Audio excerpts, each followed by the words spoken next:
8 years ago, I never thought about soil in my life. Started with Peter Bick, a professor from Arizona State University, and he came with the concept that if you start managing grasslands in a different way, you can store tremendous amounts of carbon. We started talking soil carbon. My family has a small cow-calf operation in West Texas. I had always grown up where you're just fighting the land, you're fighting nature. And the idea of being able to work with nature to be so effective to store carbon, you're improving the water cycle and water retention, so you have less flooding, you're more drought resistant, improved biodiversity.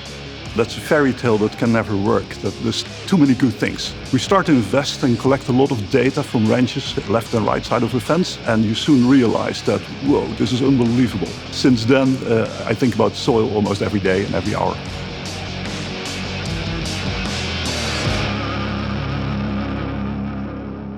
It turns out, Henk wasn't the only one obsessed with soil. In 2020, he read a Texas Monthly story on Lou Moorman, an owner of SoilWorks, a venture fund focused on regenerative agriculture, with companies like PastureMap, Grazing Lands, and Wholesome Meats. At the time, Henk was selling carbon credits through his own company, Soil Value Exchange. I saw Lou's interview and was like, this guy gets it. We are just mind twins. And Grassroots Carbon was born. We find companies, individuals, you name it, folks who are looking to reduce their carbon footprint, and we work to get carbon credits to them. Grassroots Carbon pays people grazing cattle on grasslands to sequester carbon. We work to get their carbon storage measured, certified, and delivered to carbon buyers so they get paid for their good practices. Economically, ranching is already a difficult equation. If there is money out there to be had, I'm all for it. How can you make this accessible to landowners and basically unlock this enormous solution? If the carbon payment is done right, it could really get other ranchers and landowners thinking about, okay, how am I managing my livestock? And maybe I should change so that I can have that economic benefit. What we're looking at is change at a scale that matters. If you basically look where nature is storing carbon on the planet, it's unbelievable. There's a lot of carbon in the oceans, and there's a lot of carbon in plants, so forest, jungle, and then there's a lot of carbon in the atmosphere. Few people realize that there's more carbon in the first 3 feet of soil than all the atmospheric carbon and all the biomass combined. So this is one of the soil labs of Rice University. It's where the magic happens. Yep. Before we actually create carbon credits, we want to know exactly how much carbon there is in soil. Sieve the sample, and then we have very small tin capsules, and you fill them with soil in a very controlled way. And these little balls are going into the analyzer and completely burned. The analyzer then measures how much CO2 is coming off it. And that's determining basically how much carbon was in your soil. Like into a little Christmas ornament. That's Exactly. so cool. Yeah. That's so small. From a massive 5,000 acre, 10,000 acre ranch to a tiny little bowl there.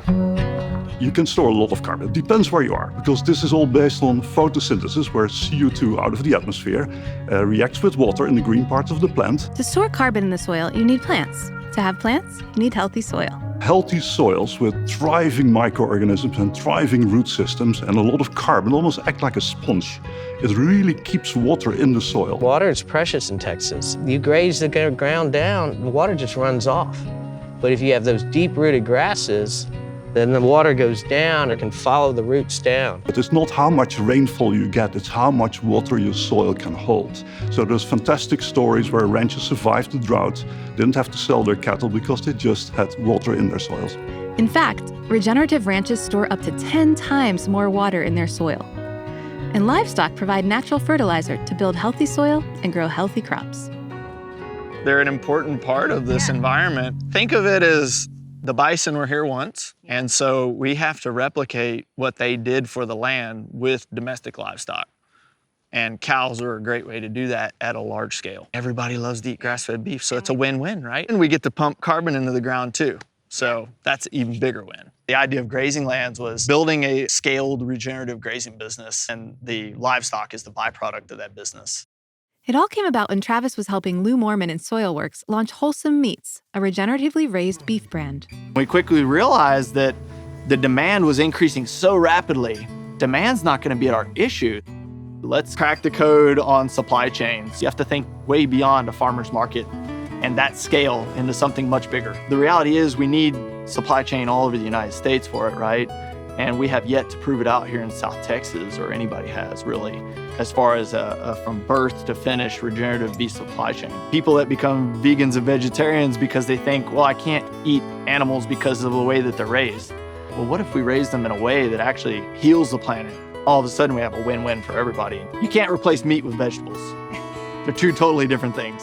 So true, Texan. It's just the truth. That's the science. It's the science. I grew up on a ranch in South Texas.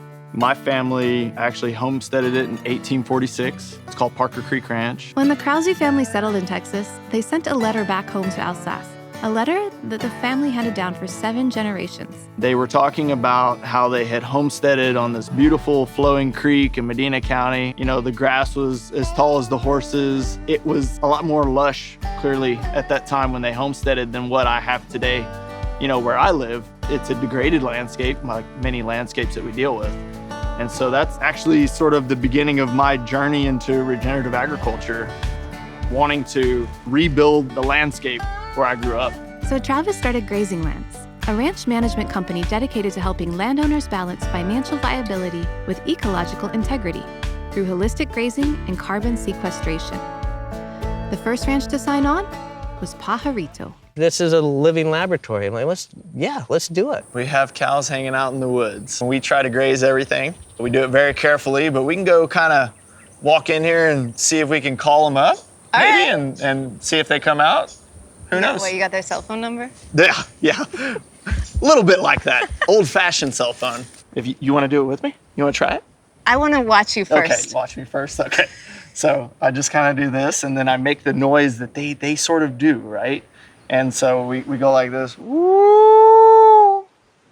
Like that. I've never heard a cow make that noise. And you can do it very loud. Do it very you hear loud. from a distance, and you can do it really loud and maybe get a response. Sometimes they'll call back to you. Let me hear how loud you got. And it carries a long ways. Try.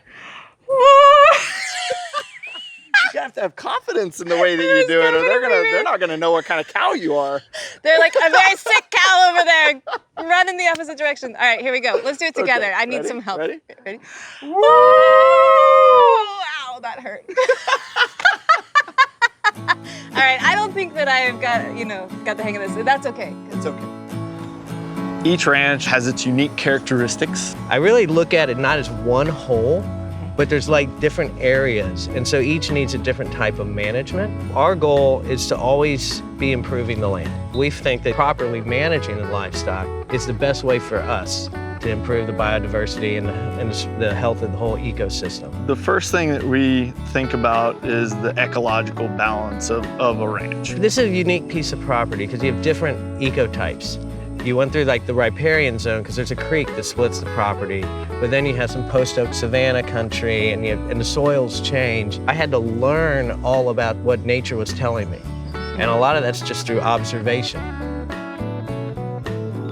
I've been using PastureMap almost since its inception.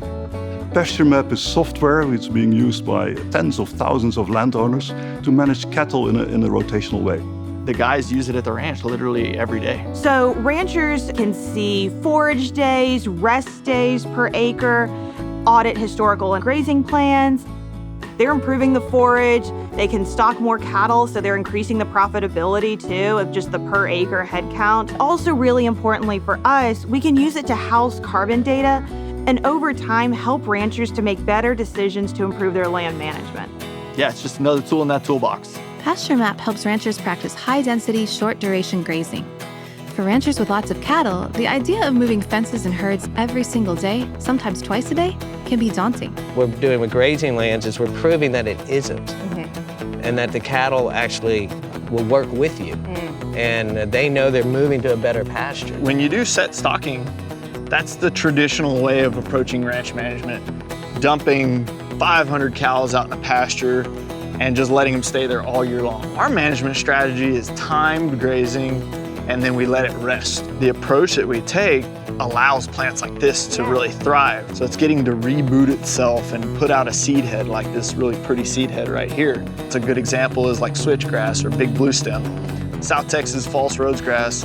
It's called ice cream because when you let the cows into a new pasture, It's the first thing they want to eat. When you're overgrazing, you don't see the ice cream plants anymore. So we're here measuring supply today so that we can make an informed decision about how much grass we can take off an acre. And the measurement that we're using is what we call a stock day, okay? So a stock day is how much one of our animals is gonna eat in each day. And we're measuring how many of those are in each acre of this ranch. And we have a real sophisticated tool for doing that. Okay. It's my boot. What? Yeah, just my boot. If the grass comes up to the top of the sole of my boot right here, that's 12. 12 stock That's days. 12 stock days on Okay. each acre of this land, and then we can extrapolate that out to the whole ranch. Wow. Yeah, if it comes up to my calf here, that's gonna be 48. 48 stock days per acre. My goal today is to do one of these transects every 200 acres on the ranch. Measuring the grass to determine where the cattle can graze is all part of building the soil and banking that carbon. Regenerative agriculture. First of all, we have to understand that it's a principle. It means a systems approach to managing a landscape in a holistic way. So thinking about it not just as the soil, but we go from the soil and how are we managing the livestock and the people and all these components of it working and functioning as a holistic system. I've been lucky enough to steward this land for the amount of time I'm here. If someone gave you the tools, you would do the same. Regenerative agriculture is another tool. You can't walk the land and not want to do something to make it better. Leaving it static, you're not improving it for the next generation. I have lots of friends in the cattle industry, and every one of them, if you ask, they do it because they love the land. I don't think any of us love cattle. I mean, we really don't. We love the lifestyle. We love the lifestyle, and we love that it affords us the opportunity to be out on the land and caring for the land. We have 30 million people that live in Texas. So we are a very big state, but we're 97% privately owned, meaning 97% of Texas is either commercial, residential, or a ranch. There's an enormous amount of land available for carbon storage. 40% of the United States is being used for livestock management. We want that 40% of the US landmass that is devoted to agriculture to be working regeneratively. I have a 9-month-old son. He'll probably be driving a tractor before he really should be. If we restore just half of the US grasslands, we can sequester half to over 1 billion tons of CO2 per year. For my son and for future generations, that's a massive difference. That's getting back to that natural carbon sink. That's working with nature. This is improving rural communities. This is improving the food supply. I was in Houston during Harvey. I know what happens when you pave over a grassland. The solution is right under your feet and people just walk over it. Our early buyers were folks like Shopify, Marathon, companies who are sincerely interested in nature-based solutions. An invention is coming up with something new, but innovation is actually turning that new thing into something which is also very valuable. It doesn't have to be dollar value, it needs to be impactful and changing. Every time I come out here, something's better. And some days you move the needle a lot, and other days you might just make one teeny little thing. But over a lifespan, you can see incremental changes for the better. And that's part of what stewardship is adapting. Nature's beautiful in that she provides so much. You just have to have the vision to see it. Growing up on a ranch too, you really learn to have a deep love for the land and the animals that inhabit it. And so it was instilled in me at a very young age to care for that land. I have 3 boys, Jack, Max, and Eli. I take a lot of pride in being a dad and trying to raise them right. If I can instill anything in them, it's not necessarily to carry on the business as it is to learn to take care of the land. If you take care of the land and the planet, you know, for everybody, it's gonna take care of us in return. I signed my name on a dotted line and it was good, good, good. The cows got milk at supper time and it was good, good, good. The moon twinkled high in the southern sky and it was good,